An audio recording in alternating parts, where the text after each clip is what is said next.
first win laban sa isang European team in 64 years.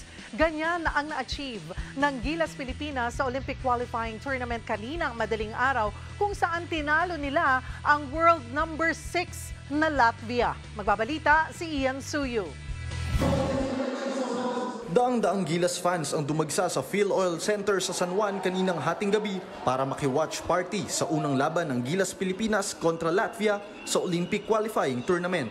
Ang iba, tropa-tropa at magkakapamilya pang dumayo para lang manood ng laro. Ako po, di ako nagpaalam sa nanay ko. Nandito ako para sa bayan. Let's go!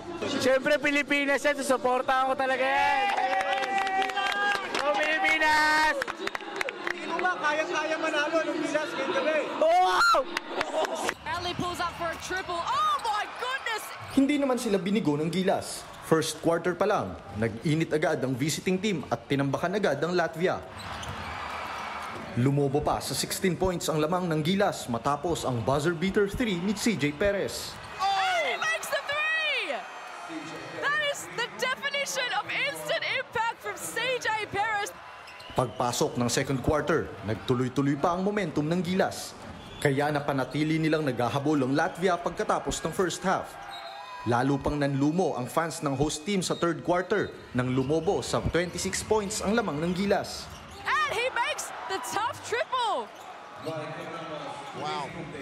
Sinubukang buhayin ng Latvia ang opensa nila para dumikit sa Gilas. Pero sa kada puntos nila, may sagot lagi ang koponan ni Coach Tim Cone.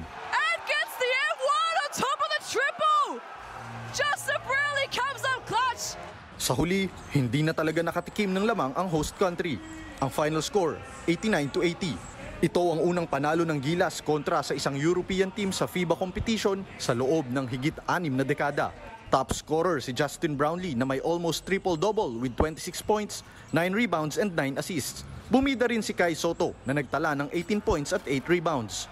We didn't come here to win one game. You know, we hopefully can move on and get to the next round and have a chance to maybe play Latvia again in the finals.